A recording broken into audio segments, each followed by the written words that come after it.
Hola a todos los seguidores de Ajedrez Latino, ¿cómo están? Los saluda Diego Flores y en esta ocasión, bueno, vamos a continuar con la cobertura de lo que es el Abierto Pro-Am, uno de los abiertos más importantes de los últimos años en nuestro país, con una gran cantidad de gente, una gran cantidad de grandes maestros, de maestros internacionales. Bueno, acá vamos a mostrar un poquito lo que es la página de Ajedrez Latino, donde está toda la información al respecto. Estamos con una cámara en vivo desde la sala de juego y bueno, haciendo estos resúmenes, en este caso el resumen de la segunda jornada, ¿sí? Que ahora vamos a ver que arrancó con un torneo Blitz que, bueno, que ya estaba pautado, por supuesto, un torneo Blitz muy fuerte, acorde a la cantidad de jugadores de vuelta y a la calidad de los mismos. Vamos a ver aquí la tabla de posiciones. El torneo fue ganado por Alexander Fier, el brasilero, un verdadero trotamundos del ajedrez que suele andar jugando torneos por todo el mundo, y compartió el primer puesto con el venezolano Eduardo Iturrizaga y con el gran maestro argentino Federico Pérez Ponza, los tres con 9 puntos en 11 rondas. Fue un torneo realmente muy fuerte. También desde las cámaras de ajedrez latino pudimos ir siguiendo los acontecimientos de la mesa 1 durante todo este torneo. Un cachitito más abajo, con medio punto menos, aparece el gran maestro chileno Cristóbal Enríquez, Axel Bachmann, el paraguayo, y el brasilero Krikor Mkhitaryan. Y un poquitito más abajo, con medio menos, otro argentino, el gran maestro Leonardo Tristán, que realmente tuvo un torneo impresionante, jugó muy bien, perdió ahí algunas partidas un poco injustas, podríamos decir, pero bueno, estuvo ahí prendido también y realmente hizo un torneo muy interesante. Y bueno, con 8 puntos, muchos más, vemos muchas banderas acá, porque como decíamos, un torneo muy importante, muchos latinoamericanos, incluso, bueno, españoles, como en el caso acá de David Lariño, el chileno Nicolás Abarca, la peruana Daisy Cori, bueno, Kevin Paveto, el paraguayo Neuris Delgado y el argentino Pablo Acosta fueron los que cerraron con 8 puntos hasta el puesto 13, un torneo, bueno, que tuvo en total bueno, más de 150 jugadores. A ver exactamente cuántos fueron. A ver si me sale acá. Eh, sí, en total fueron, bueno, 157 jugadores. Como decíamos, ganó Alexander Fier, y acá vemos la foto con una de las copas que está luciéndose ahí en la sala de juego. Bueno, también fuera de lo que fue el torneo, ayer hubo una interesante reunión entre Arkady Djorkovic, Mario Petrucci y el presidente de nuestro país, de Argentina, Alberto Fernández, que bueno, seguramente fue bastante protocolar, pero también suponemos que se habló, no suponemos, también comentaban que se habló sobre la posibilidad de realizar alguna Olimpiada en Sudamérica. Así que ojalá, porque realmente hace muchos años, si no recuerdo mal, en el 78 en Argentina fue la última oportunidad que se hizo una Olimpiada, no solo en Sudamérica, diría hasta en América incluso. Pero bueno, ojalá que se pueda haber avanzado con ese tema. Bueno, en cuanto al torneo, además del Blitz, por supuesto, se jugó la segunda ronda del torneo. Acá vamos a ir mirando algunos resultados. Ya empezaron a tocar arriba algunos pareos muy, muy interesantes. Ya incluso en la primera ronda hubo enfrentamientos muy duros, hubo varias sorpresas, podríamos decir. ¿Sí? En esta segunda ronda, en la mesa 1, jugaba Franquito Villegas, el maestro internacional, frente a Eduardo Iturrizaga, ahora de España, es originariamente de Venezuela, pero ahora representa a España, Iturrizaga, que ganó una partida muy tensa. Realmente por momentos parecía que Franco tenía una buena ventaja, pero después, bueno, se fue diluyendo e Iturrizaga pudo ganar bien un final muy interesante. Axel Bachmann no tuvo grandes inconvenientes para vencer a Guillermo Llanos. Hubo unas interesantes tablas de Agustín Villarreal, el jovencito argentino, reciente maestro FIDE, contra Alexander Fier, ¿sí? Acá lo vemos, que bueno, realmente después la vamos a mirar un poquito de esa partida, porque el joven argentino tuvo muy buenas posibilidades de victoria. Bueno, Miguel Santos, otro de los fuertes grandes maestros que tiene el torneo, representante de España, venció a Germán Espata en una defensa Petrov, en la que el blanco siempre tuvo la iniciativa y ganó bien la partida. Y después unas tablas bastante interesantes entre Agustín Ambrogi y Neuris Delgado, un final que se veía muy, muy favorable para Delgado, pero el jugador argentino ahí consiguió unos recursos para poder empatar. Bueno, después sigo yo ahí justamente, una partida, bueno, bastante ahí disputada contra María José Campos, y Leonardo Tristán, que venció a Facundo Quiroga, una muy buena partida creo yo también. Después Alejandro Niedelman, que perdió contra Pepe Cuenca. Vamos a estar viendo un poquito lo que pasó en esa partida. Lo mismo la de Krikor Mkhitaryan contra el venezolano Andrés Pérez Candelas. Y bueno, después ya aparecen unas tablas entre Sebastián Moreno Pérez y Federico Pérez Ponza, que podría uno tildarla de sorpresa, pero la verdad que los que conocemos a Sebastián sabemos que es un gran jugador, jovencito, con una muy interesante proyección. De hecho, ya ha empatado contra Federico en otros torneos, así que no, tampoco es tan extraño, digamos, que haya empatado contra Federico. Bueno, después ahí la victoria de Pablo Salinas, que veremos el remate de esa partida frente a Maximiliano Welf, las tablas de Villanueva con Villalba. Como vemos ya, digamos, los celos bastante parejos, más o menos, para hacer una segunda ronda. ¿Sí? Vamos a ver acá que nuestro colega Andrés Rodríguez venció con piezas negras a Ezio Toniuti. Y bueno, y muchos resultados más. El torneo está recién comenzando, pero como decíamos, ya se van a empezar a ver cruces cada vez más fuertes.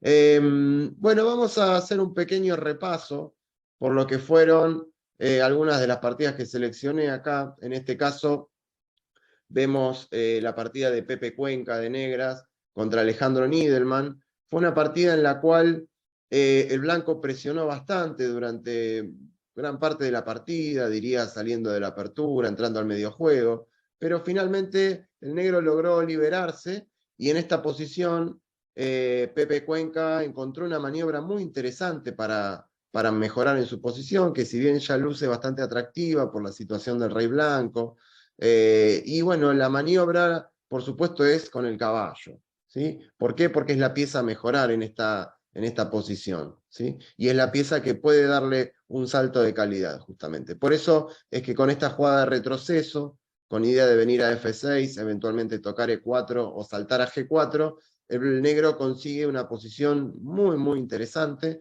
¿Sí? Aquí Alejandro Niedelman, bueno, aceptó el reto, ¿sí? Y capturó el peón. ¿Sí? De lo contrario, bueno, caballo F6 va a llegar con buena fuerza. En caso de E5, el caballo podría venir por H6 y reacomodarse por diversos sectores. También la dama puede ir a tocar el peón de H4. Se hace un poco difícil sostener esta posición con blancas, creo yo. Por eso aquí Niedelman eligió hacer torre por D4 y tras esta secuencia, ¿sí? Ahora dama B2 para, bueno, tener rey D3 a mano, poder desclavarse y también generar una pequeña clavada por este lado. Pero aquí Pepe Cuenca generó una nueva maniobra de ataque, casi que para definir la partida, porque después de caballo G4 jaque, única rey D3, caballo F2, ¿sí? Muy ingeniosa jugada. Aquí Alejandro jugó dama por F2, la única jugada, perdón, jugó rey E3, que pierde en el acto, ahora vamos a ver por qué. La jugada era dama por F2, y el final no era tan sencillo, ¿sí? Porque el negro, la idea de las negras era dar jaque en A3, hay que venir a E2 para no perder la dama posteriormente, ¿sí? Por ejemplo, algo como rey F3, y en este final, que el negro tiene una calidad de ventaja, el blanco tiene su contrajuego basado principalmente en el peón libre, en la estabilidad del alfil de B5 y en cierta rigidez que podría llegar a tener esta estructura, dado que el alfil blanco va a poder presionarla, sobre todo después de algún E5 que justamente termine de fijar esa estructura. Probablemente el negro tenga que venir a D1 o a D8 para anticiparse a los problemas que pueda ocasionar el peón de C4. Pero bueno, hubiera sido un final de ventaja negra, pero todavía con cierta lucha. En la partida, después de caballo F2, Niedelman se equivocó, jugó rey E3, y con el elegante caballo D1, el negro gana la partida de forma inmediata, ya que la torre no puede capturar al caballo por la clavada de la torre sobre el rey. Bueno, vamos a ver otra de las partidas que me resultaron interesantes o instructivas. Este es un final que jugó el brasileño, como decíamos, Krikor Mkhitaryan, frente al venezolano Andrés Pérez Candelas, y es un final donde el blanco, por supuesto, tiene una ventaja muy importante, tiene un peón de más, ¿sí? Pero estamos ante la presencia de un final de alfil de distinto color, que muchas veces tiene cierta tendencia a tablas, ¿sí? En este final, por supuesto, el blanco no tiene un único camino para intentar ganar la partida. Aún así, creo yo que es bastante instructivo cómo el blanco encontró, digamos, la forma de rematarlo, creo yo, de una manera bastante convincente, ¿sí? Krikor jugó torre B7, que es una jugada que muchos podrían decir, no, bueno, pero ¿cómo? Estoy llegando al final de alfil de distinto color puro, me pueden empatar. Bueno, el blanco entiende que después del cambio de torres, ¿sí? El alfil puede volver, va a ser necesario que vuelva para controlar al peón C. De hecho, es importante destacar que acá el negro, al tener el alfil en C3, no puede jugar C4 inmediatamente porque alfil D5 me como el peón de forma inmediata, ¿sí? Si el alfil estuviera en otra casilla, entonces el peón podría tener otro recorrido, pero no es el caso. Entonces el plan del blanco va a ser llevar el alfil, avanzar el peón, traer el rey y avanzar con la masa de peones, teniendo en cuenta que este peón no genera ningún peligro para las blancas, y con esos dos peones pasados, el blanco va a lograr una victoria contundente, podríamos decir, ¿sí? Vamos a ver cómo continuó, ¿sí? Alfil G1, amenazando la base, pero el blanco va a poder defender, ¿sí? Por más que el alfil en algún momento llegue a H2, con G4, rey E4 y F5 no va a poder ser, el negro no va a poder presionar ningún peón. Alfil D4, rey, F5 y la partida ya está definida. Alfil C4, un poco de maniobra, rey que pase primero, rey de vuelta y F6, y ahora el negro abandona inmediatamente ya que no puede hacer frente al plan de rey F5 seguido del avance del peón E. ¿Sí? Creo yo que es instructivo el cambio que generó justamente Krikor con ese torre B7, por eso lo mostraba en este caso. Bueno, por otro lado, una partida que tuvo un desenlace ahí vistoso, podríamos decir. Fue una partida muy tensa, el blanco sacrificó material, el negro quedó con mucha ventaja material, de hecho, y en esta posición, de hecho, el negro acaba de abandonar, jugó dama F5 y aparentemente abandonó en el acto, ¿sí? Hubiera sido interesante ver cuál hubiera sido el remate, ¿sí? La forma de ganar de las blancas es bastante linda, porque después de torre 8, ¿sí? Que hubiera sido seguramente la jugada que habría elegido Salinas, el negro tiene que jugar rey G7, o sea, en realidad torre F8 es mínimamente más tenaz, pero bueno, por supuesto que está la dama en el aire, entonces el blanco gana fácilmente, ¿sí?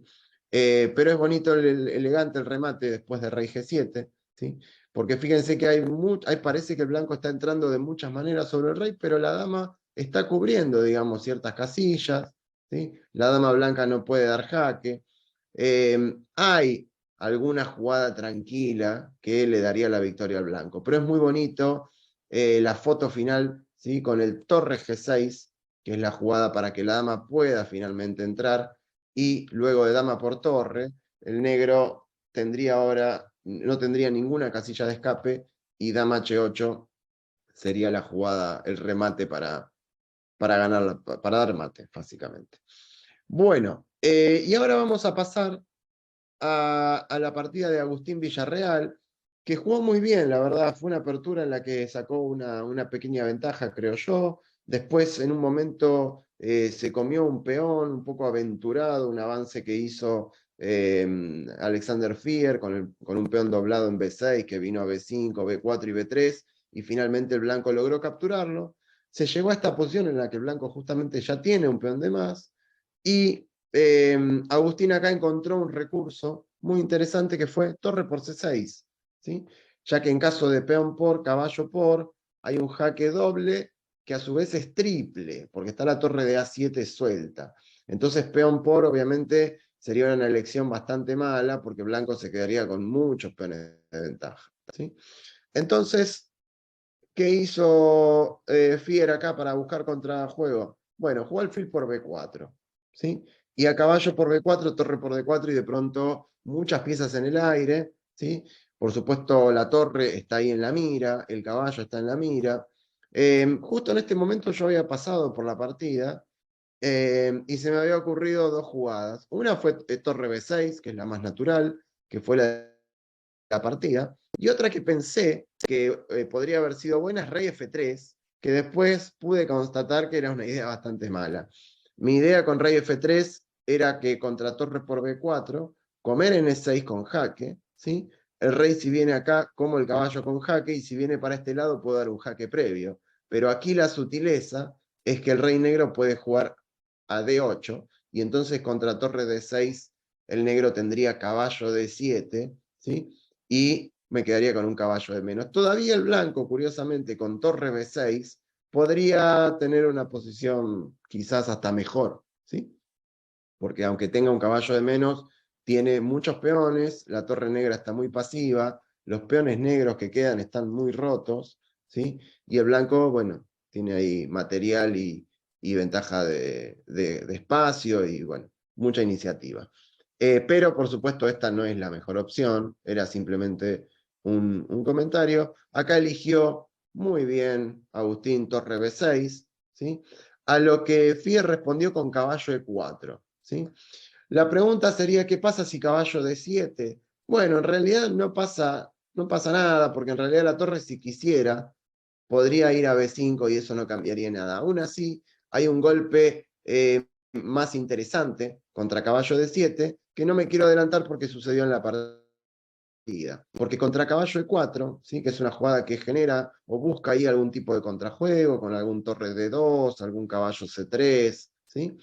Acá el blanco eh, ejecutó, ¿sí? Un nuevo golpe táctico basándose en algún doble en la casilla C6, ¿sí? Como ya había sucedido unas jugadas antes con el torre por C6, y eligió torre por B7, ¿sí?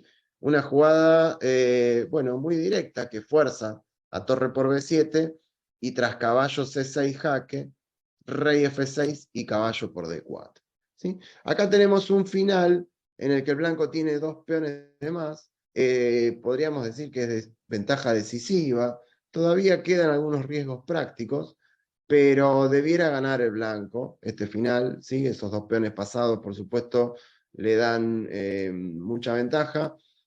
El negro hizo E5, ¿sí? Para, bueno, forzar al caballo a B5 y ahora caballo C5, ¿sí? Aquí el blanco tiene dos opciones, podríamos decir.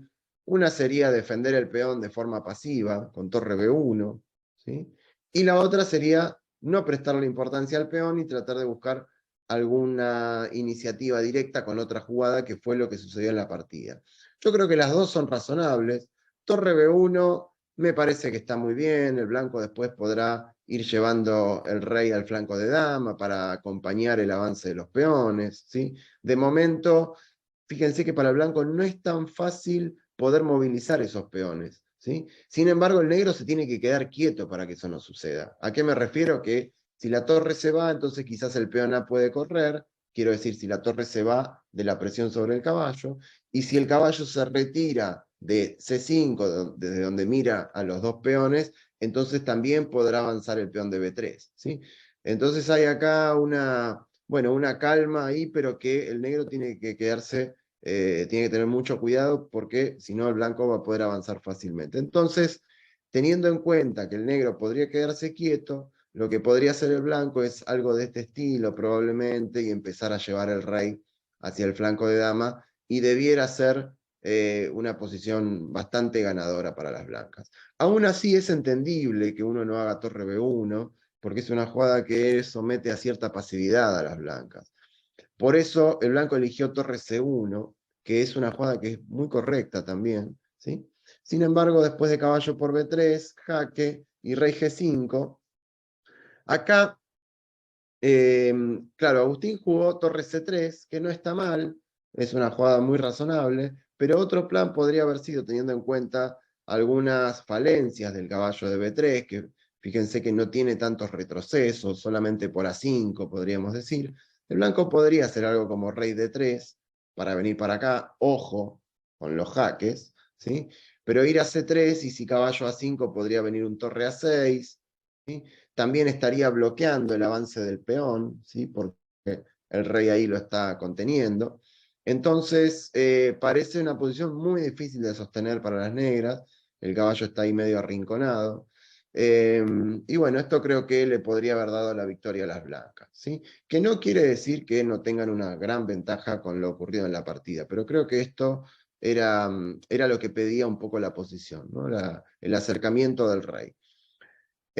Bueno, torre C3 eligió Agustín Villarreal, y lo curioso es que después de caballo A5, la partida siguió con torre C7 y el ofrecimiento de tablas, que por supuesto el negro aceptó gustosamente, ¿sí?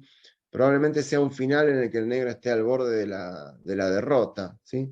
No solo por el peón de menos, sino porque es un peón alejado, ¿sí? Es un peón alejado que va a someter a las piezas negras a la defensa, a estar muy atentas a que ese peón no avance, ¿sí? Por otro lado, el rey en G5 luce un poco activo, pero hasta podría tener algunos peligros de encierro, ¿sí? Quiero decir, el blanco en algún momento podría poner un peón en F3 y con una torre en la sexta combinada con un caballo en E4 se pueden generar figuras de mate en esta posición. Entonces, es un rey activo, pero al mismo tiempo también es un rey que está bajo algunos riesgos de ser casado, ¿sí? Obviamente la torre en C6 cuando el caballo me lo permita o por otra, digamos, otra casilla que cubra la sexta fila, ¿no? Bueno, lamentablemente acá terminó la partida. Hubiera sido interesante ver si el blanco hubiera podido ganar, pero bueno, supongo que la tensión de la partida, de jugar con un gran maestro del calibre de Fier, de haber tenido una posición muy ventajosa y quizás sentir que había perdido un poco el hilo, muchas veces nos puede llevar a tomar este tipo de decisiones un poco más pacíficas, ¿sí? Bueno, esto fue lo que encontré como lo más destacado, lo más instructivo, interesante de la ronda. Hoy se va a jugar la tercera, ¿sí? Vamos a ir viendo un poquito los enfrentamientos de esta tercera ronda. Ya vemos en la mesa 1 un choque entre grandes maestros, como decíamos, el primer preclasificado, Eduardo Iturrizaga, que va a jugar contra Sergio Slipak, el gran maestro argentino. Cristian Dolezal, un fuerte maestro internacional argentino, frente a Axel Bachmann. Tenemos al brasileño maestro FIDE Felipe Mena Barreto contra Miguel Santos, el gran maestro español. Bueno, ahí aparezco para enfrentar una nueva oportunidad a Germán de la Morte. Ya hemos jugado muchísimas partidas con Germán. Y ahí aparece también el gran maestro salteño, el maestro FIDE salteño, Diego Belmonte, un jugador muy bueno, muy correcto, que juega un ajedrez muy prolijo, frente al gran maestro Leonardo Tristán. Ya diría que esta va a ser una partida muy reñida. Pepe Cuenca contra otro salteño, Julián Vilca, ¿sí? Maestro internacional, jovencito. El paraguayo Antonio Almirón frente a Cricor Mequitarián. Bueno, partidas muy interesantes. Y acá aparecen los pequeños demonios, Joaquín Fiorito frente a Pablo Salinas. No sé si Pablo Salinas estará advertido de su rival, pero bueno, seguramente ya con el elo que tienen los chicos, uno ya se da cuenta que juegan muy bien. Recordamos que Francisco, si no me equivoco, tiene 14 o 15 años, 15 creo, y Francisco, si no recuerdo mal, tiene 12, ¿sí? Que va a enfrentar a Pablo Acosta, ¿sí? Otro salteño, vemos muchos salteños en las primeras mesas, aunque Pablito ahora desde hace mucho tiempo representa a la provincia de San Luis. Y aquí tenemos a nuestro querido gran maestro Andrés Rodríguez, que va a enfrentar a Daisy Cori, la peruana, súper talentosa.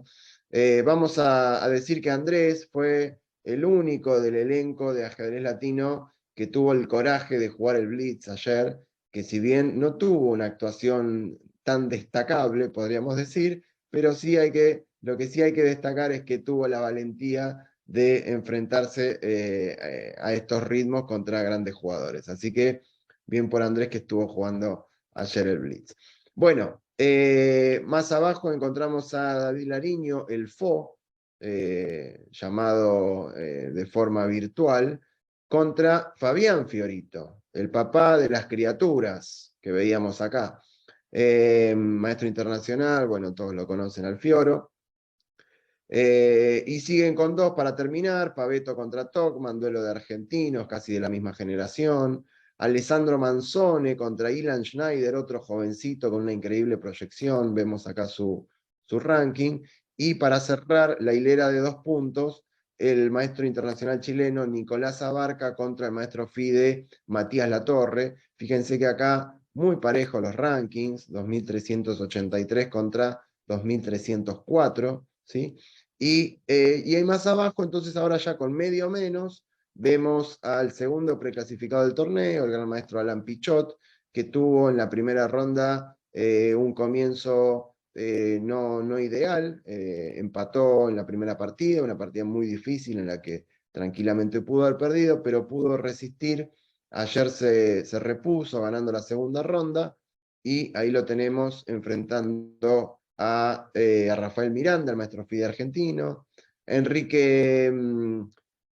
Cristóbal Enríquez, perdón, va a enfrentar a Agustín Villarreal, que va a tener un fixture complicado porque viene a jugar con Fier, ahora con Cristóbal. La verdad que muchos de los jóvenes argentinos supongo que también vienen a esto, a hacer experiencia en este torneo, más allá, por supuesto, de la importantísima bolsa de premios que tiene.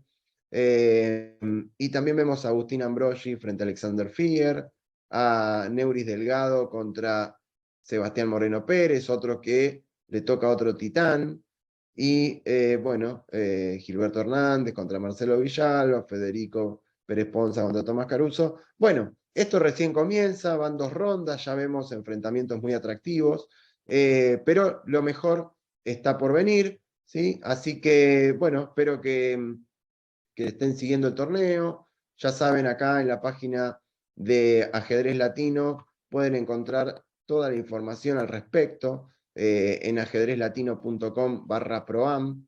Tenemos, bueno, acá está el reglamento, el link hacia Chess Results, los resúmenes, como el que estamos haciendo ahora, que lo pueden encontrar en YouTube, y también la transmisión de las partidas por Lichess, ¿sí? De cada ronda. Pueden verlas en vivo, pero también las pueden ver para los que no pudieron estar en el momento. Pueden cliquear ahí y van a encontrar, fíjense, todas las partidas ronda por ronda, la ronda 1, la ronda 2, acá podemos ver, hay 14, perdón, creo que 12 en total, porque hay 2 tableros acá vacíos, pero 12 partidas para poder revivir, ¿sí? Así que, bueno, ahí nos pueden seguir en Ajedrez Latino, por supuesto nuestro canal de YouTube también. Y bueno, espero que hayan disfrutado de este resumen. Seguiremos mañana con la tercera ronda del programa. Bueno, muchas gracias por mirarnos y será hasta la próxima.